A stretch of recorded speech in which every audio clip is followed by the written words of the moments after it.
والسلام على سید الانبیاء والمرسلین وعلى آلہ واصحابہ اجمعین الی یوم الدین۔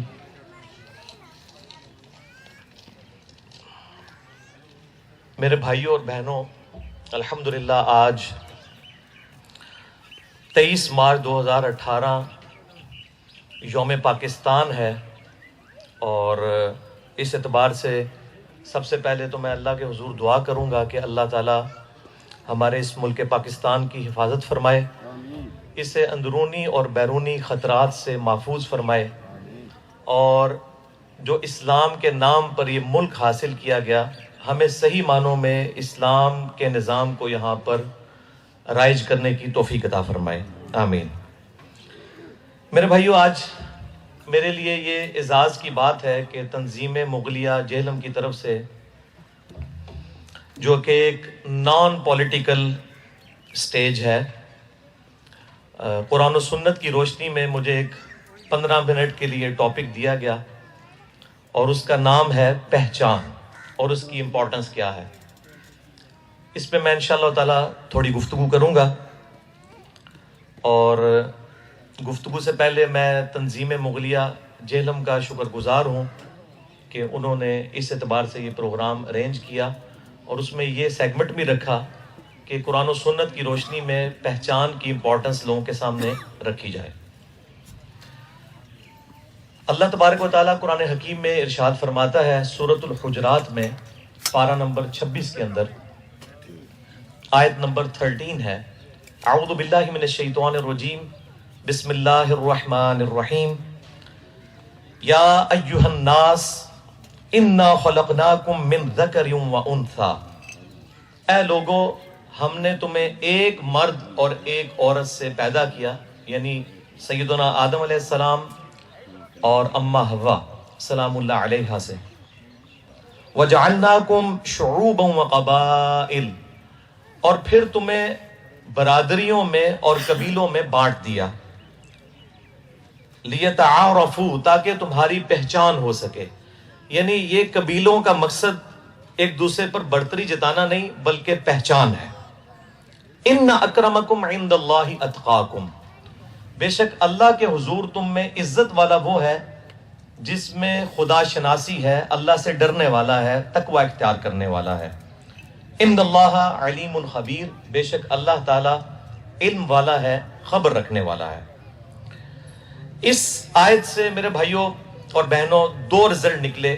نمبر 1 کہ یہ برادری اور قبائلی سسٹم جو اللہ تعالیٰ نے بنایا ہے، کنبے کا سسٹم، یہ اس لیے ہے کہ اس کے ذریعے پہچان ہو، اور رزلٹ نمبر 2 یہ کہ اس کی بنیاد کے اوپر کسی کی آخرت کا فیصلہ ہونے والا نہیں ہے، بلکہ وہ فیصلہ گاڈ کانشسنس کے اوپر ہوگا کہ کون اللہ تعالیٰ کا تابع فرمان ہے۔ پہچان کی ڈیٹیل میں جانے سے پہلے میں یونیورسل بردرہڈ کے حوالے سے، عالمی بھائی چارے کے حوالے سے جو یہ آیت ہے، اسی کانٹیکسٹ میں امام کائنات سید الاولین والآخرین شفیع المذنبین رحمت للعالمین سیدنا و مولانا امام اعظم محمد رسول اللہ صلی اللہ علیہ وآلہ وسلم کا یادگار خطبہ جو آپ نے اپنی وفات سے تقریباً 3 مہینے پہلے حجۃ الوداع کا خطبہ دیا تھا، اس کے کچھ الفاظ نقل کرتا ہوں۔ مسند امام احمد میں انٹرنیشنل نمبرنگ کے مطابق یہ حدیث موجود ہے 23,536 نمبر، یہ عربک ورژن میں، اور جو اردو میں PDF مکتبہ رحمانیہ کا اویلیبل ہے اس میں اس حدیث کا نمبر ہے 23,885، کہ آپ صلی اللہ علیہ وآلہ وسلم نے فرمایا، اے لوگو تمہارا رب بھی ایک ہے اور تمہارا باپ بھی ایک ہے، آدم علیہ السلام۔ آدم علیہ السلام کو اللہ تعالیٰ نے مٹی سے پیدا کیا، تم سب اسی آدم کی اولاد ہو۔ کسی عربی کو اجمی پر، کسی اجمی کو عربی پر، کسی سرخ کو سیاہ پر، کسی سیاہ کو سرخ پر، کسی گورے کو کالے پر، کسی کالے کو گورے پر کوئی فوقیت حاصل نہیں ہے سوائے تقوی کے، یعنی تقوی کی بنیاد پہ۔ جس طرح کہ صحیح بخاری میں آتا ہے کہ سیدنا عمر رضی اللہ تعالیٰ عنہ کہا کرتے تھے، ابو بکر ہمارے سید ہیں کہ جنہوں نے ہمارے سید بلال کو آزاد کروایا۔ حالانکہ بلال حبشی تھے، لیکن سیدنا عمر عرب کے سردار ہونے کے باوجود ان کو سیدنا بلال، ہمارے آقا ہمارے سردار بلال کہہ کے پکارا کرتے تھے۔ اب آ جائیے پہچان کی طرف، وہ اسی آیت کے اندر سورۃ الحجرات کی آیت نمبر 13 میں آیا وَجَعَلْنَاكُمْ شُعُوبًا وَقَبَائِلَ لِتَعَارَفُوا، ہم نے تمہیں کنبے اور برادریوں میں تقسیم کیا تاکہ تمہاری پہچان ہو سکے۔ اس حوالے سے بخاری اور مسلم کی سینکڑوں احادیث گواہ ہیں کہ صحابہ اکرام علیہم رضوان اپنے ناموں کے ساتھ اپنی پہچان لگایا کرتے تھے۔ یہ کوئی برادری ازم نہیں ہے اور نہ یہ کوئی تکبر کی علامت ہے کہ کوئی شخص اپنے ساتھ مغل لکھتا ہے، جس طرح میں بھی اپنے ساتھ انجینئر محمد علی مرزا لکھتا ہوں۔ یہ کوئی تکبر کی علامت نہیں ہے، نہ اس کی بنیاد کے اوپر کسی آخرت کا فیصلہ ہونے والا ہے۔ یہ دونوں ایکسٹریمز ہیں۔ صحابہ اکرام علیہم رضوان کے نام ہمیں احادیث کی کتابوں میں بخاری اور مسلم کے اندر قبیلوں کے ناموں کے ساتھ ملتے ہیں۔ بڑا مشہور نام آپ نے سن رکھا ہوگا ابو ذر غفاری رضی اللہ تعالیٰ عنہ، یہ غفاری ان کے قبیلے کی نسبت ہے۔ اسی طریقے سے ابو سعید خدری، یہ خدری ان کے قبیلے کی نسبت ہے۔ اسی طریقے سے ابو ہریرہ الدوسی، دوسی ان کا قبیلہ تھا۔ اسی طریقے سے سہل بن سعد الساعدی ان کا قبیلہ تھا، جس کی وجہ سے الساعدی کہلاتے تھے۔ پھر نبی صلی اللہ علیہ وآلہ وسلم کے جو مہمان تھے، میزبان، ابو ایوب انصاری، وہ انصار قبیلے سے تعلق رکھتے تھے، اپنے ساتھ ان کے انصاری لکھا جاتا ہے۔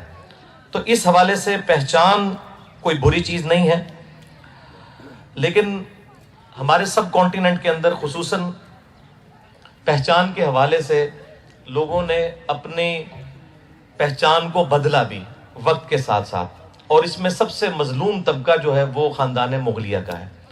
اور بیسیکلی میرے نزدیک اس کی دو ریزنز ہیں۔ ایک، جو انگریزوں نے پرسیکیوشن کی یہاں پہ مسلمانوں کی، اور چونکہ عرب جو یہ سلطنت مغلیہ کے لوگ تھے، مغل لوگ، یہ حکمرانی کا مزہ چکھ چکے تھے اور انگریزوں کو انہی سے خطرہ رہتا تھا، ان کو انہوں نے پھر اس طریقے سے پرسیکیوشن کی کہ انہوں نے اپنی برادریاں تک چینج کی۔ اور دوسرا بہت بڑا حادثہ ہمارے ساتھ سب کانٹیننٹ میں ایک مذہبی طور پر ہوا کہ غلام احمد قادیانی دجال، جس نے دعوی نبوت کیا جھوٹا، اس کے نام کے ساتھ بھی چونکہ مرزا لفظ آتا تھا، اس کی وجہ سے یہ ایک لفظ بدنامی کا باعث بن گیا۔ مجھے بھی کئی لوگوں نے کہا کہ آپ اپنے نام کے ساتھ سے مرزا ہٹا دیں، آپ کی اتنی فالوئنگ ہے، لوگ یہ سوچتے ہیں، یہ کرتے ہیں۔ تو میں نے کہا کہ یہ تو اس طرح تو صحابہ کرام علیہم رضوان کے ناموں کے ساتھ بھی قبائل کے نام موجود ہیں، اور اس میں ہمارے محبوب صلی اللہ علیہ وآلہ وسلم کی اپنی جو مبارک ذات ہے وہ خود ہاشمی ہے، آپ کے ناموں کے اندر ہاشمی لفظ لکھا جاتا ہے۔ اسی کانٹیکسٹ میں صحیح مسلم کے اندر ایک حدیث موجود ہے انٹرنیشنل نمبر کے مطابق 5938، اور یہ مشکات میں بھی ہے 5740۔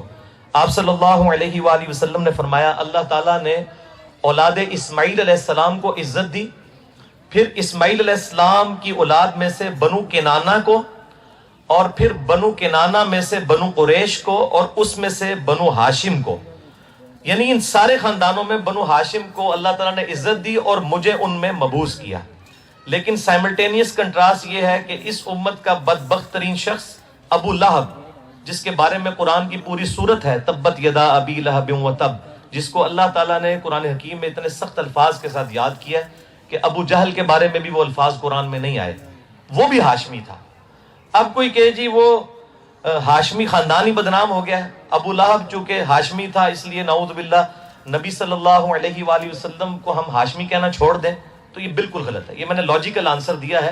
اگر مرزا غلام احمد قادیانی نے یہاں پر ایک فتنہ کھڑا کیا، اس کی بنیاد کے اوپر ہمیں لفظ اپنے نام کے ساتھ مرزا یا مغل یا برلاس یا چغتائی لگاتے ہوئے کوئی شرم و حیا محسوس نہیں کرنی چاہیے۔ یہ اسی طریقے سے جیسے کہ بعض لوگ کہتے ہیں کہ جی وہ کسی کو ترغیب دلائی جائے نا کہ آپ داڑھی رکھ لیں، تو بعض لوگ لیم ایکسکیوز پیش کرتے ہیں۔ بعض لوگ تو کہتے ہیں ٹھیک ہے ہماری سستی ہے، بعض لوگ یہ لیم ایکسکیوز پیش کرتے ہیں وہ جی آج کل تو جی ڈاکواں تے چوراں نے بھی داڑھی رکھی ہوئی ہے۔ تو میں ان کو یہی کہتا ہوں کہ پھر آپ داڑھی رکھ کر چور نہ ہو کر لوگوں کو بتائیں کہ شریف لوگوں نے بھی داڑیاں رکھی ہوئی ہیں۔ اسی طریقے سے جو خاندان مغلیہ سے تعلق رکھنے والے لوگ ہیں وہ اچھے مسلمان بن کے یہ ثابت کریں کہ اگر ایک مرزا غلام احمد قادیانی تھا تو ہزاروں ایسے مرزا اور ایسے چغتائی اور برلاس اور مغل موجود ہیں جو کتاب و سنت کی تعلیمات پر چلنے والے ہیں۔ ناک پر اگر مکھی بیٹھ جائے تو اس کا یہ مطلب نہیں کہ ناک ہی کاٹ دی جائے، مکھی کو اڑانا چاہیے۔ یعنی یہ میں نے اپنا اس حوالے سے پوائنٹ آف ویو سامنے رکھ دیا. اب بالکل آخر میں ایک سائملٹینیس کنٹراسٹ اس حوالے سے پیش کر دوں تاکہ لمیٹڈ ٹائم جو تھا اس میں میری گفتگو مکمل ہو جائے. اور وہ یہ ہے کہ جو لوگ اپنے خاندانی شناخت کو بدل لیتے ہیں اس کے بارے میں کتاب و سنت میں کیا وعید آئی ہے. یہ مسئلہ کوئی کیجول نہیں ہے کہ ایک شخص جو ہے اس کا دادا جو ہے مغل تھا, آگے 3 بیٹے ہیں, 2 راجے اور جنجوئے لکھ رہے ہیں, تیسرا مغل لکھ رہا ہے. اور یہاں پہ تو جیلم میں کچھ ایسے مغل بھی ہیں جو سید بن چکے ہوئے ہیں, انہوں نے اپنی شناخت چھوڑ کے سید بن گئے. یعنی ڈبل قسم کے جھوٹ لگا دیے ہیں, نبی صلی اللہ علیہ وآلہ وسلم کے خاندان کی طرف اپنی نسبت کر دی ہے. تو یہ کوئی چھوٹا معاملہ نہیں ہے, نہ اسے کیجول لینا چاہیے, یہ بڑا سخت معاملہ ہے. اور یہ اتنا سخت ایشو ہے کہ اسے قرآن پاک میں اٹینڈ کیا اللہ تعالیٰ نے اور اس کو ایڈریس کیا. سورۃ الاحزاب کی آیت نمبر 5 میں آیا ادعوہم لآبائہم ہوا اقسط عند اللہ. سیدنا زید ابن حارثہ کو زید ابن محمد کہا جاتا تھا کیونکہ وہ لے پالک تھے آپ صلی اللہ علیہ وآلہ وسلم کے. تو اللہ تعالیٰ نے قرآن پاک میں یہ چیز نازل فرما دی کہ زید ابن حارثہ کو زید ابن محمد نہ کہو, زید ابن حارثہ کہو. ادعوہم لآبائہم ہوا اقسط عند اللہ, ان کو اپنے آباء و اجداد کی نسبتوں کے ساتھ پکارو, اللہ کے نزدیک یہی انصاف ہے. یہ نہیں ہے کہ باپ کا نام بدل دیا جائے, باپ کی نسبت اور نسب بدل دیا جائے. اسی کانٹیکسٹ میں آخر میں 3 حدیثیں پیش کروں گا اور اسی پہ میری گفتگو کنکلوڈ ہو جائے گی. اور تینوں احادیث صحیح بخاری اور صحیح مسلم دونوں میں موجود ہیں, اور روئے ارض پہ اس سے زیادہ اتھینٹک احادیث کی کتابیں نہیں ہیں, اور یہ تینوں احادیث بخاری اور مسلم دونوں میں ہیں. پہلی حدیث صحیح بخاری اور صحیح مسلم کی متفق علیہ حدیث ہے. بخاری میں 6766, مسلم میں 219 اور مشکات میں بھی موجود ہے 3314. آپ صلی اللہ علیہ وآلہ وسلم نے فرمایا جو شخص جان بوجھ کر اپنے آپ کو کسی غیر باپ کی طرف منسوب کرے ایسے شخص پہ اللہ تعالیٰ نے جنت حرام کر دی ہے. ایک تو ڈائریکٹلی ہے نا کہ ایک بندہ اپنے باپ کا نام ہی بدل دیتا ہے. ایک یہ ہے کہ باپ مغل تھا یا باپ سید تھا اور بیٹا مغل بن گیا, باپ راجہ تھا اور بیٹا جو ہے وہ آگے سے جٹ بن گیا. یعنی میں صرف پرٹیکولرلی مغل فیملی کے پوائنٹ آف ویو سے بات نہیں کر رہا چونکہ ریلیجس ٹاپک ہے, سب کے اعتبار سے تو اس پہ جنت حرام ہے. یہ بڑا کرٹیکل مسئلہ تھا اور عرب کے اندر یہ چیزیں ہوا کرتی تھی, اس لیے اسے اس طریقے سے اتنے سخت انداز میں ایڈریس کیا گیا.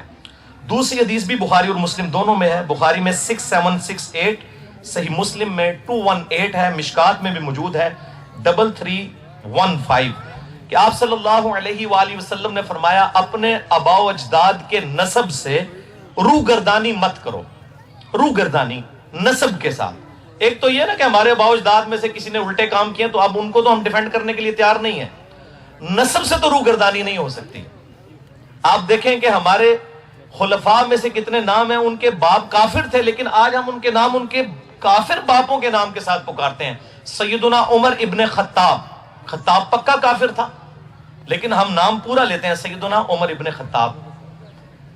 اسی طریقے سے ابو عبیدہ ابن جراح, جراح جو ہے اس کو ابو عبیدہ نے خود قتل کیا, باپ تھا لیکن نام ان کا آج بھی اشرم وشرم میں ابو عبیدہ ابن جراح ہی لیا جاتا ہے. تو باپ کے نسب کو نہیں بدلا جا سکتا.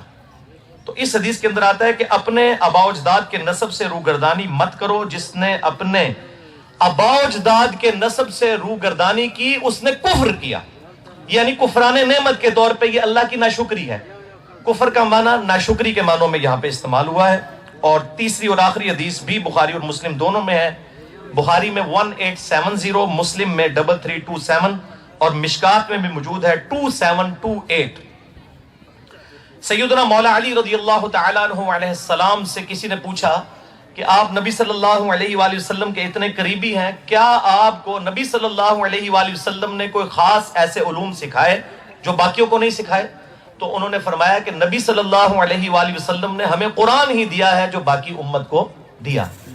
اور ساتھ ایک صحیفہ انہوں نے اپنی تلوار کی نیام میں سے نکالا جس میں آپ صلی اللہ علیہ وآلہ وسلم کی طرف سے یہ وصیت لکھوائی گئی تھی کہ آپ صلی اللہ علیہ وآلہ وسلم نے فرمایا جو شخص جان بوجھ کر اپنے آپ کو کسی دوسرے باپ کی طرف منسوب کرے, یعنی اپنا نسب بدل لیتا ہے, اپنا خاندان بدل لیتا ہے, اس پہ اللہ کی لعنت, اللہ کے فرشتوں کی لعنت اور تمام انسانوں کی لعنت ہے جو بندہ اپنے نسب کو بدلتا ہے.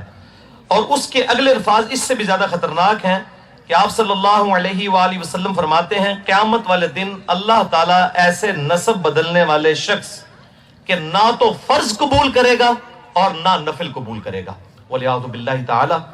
جتنا مجھے ٹائم دیا گیا تھا اس میں پہچان کے حوالے سے جتنا میسج کنوے کر سکتا تھا وہ کیا ہے، لیکن اس کو ایکسٹریم رویے پہ نہیں لینا کہ اس کی بنیاد کے اوپر کسی کے اندر تکبر آ جائے، یہ بھی ایک ایکسٹریم رویہ ہے۔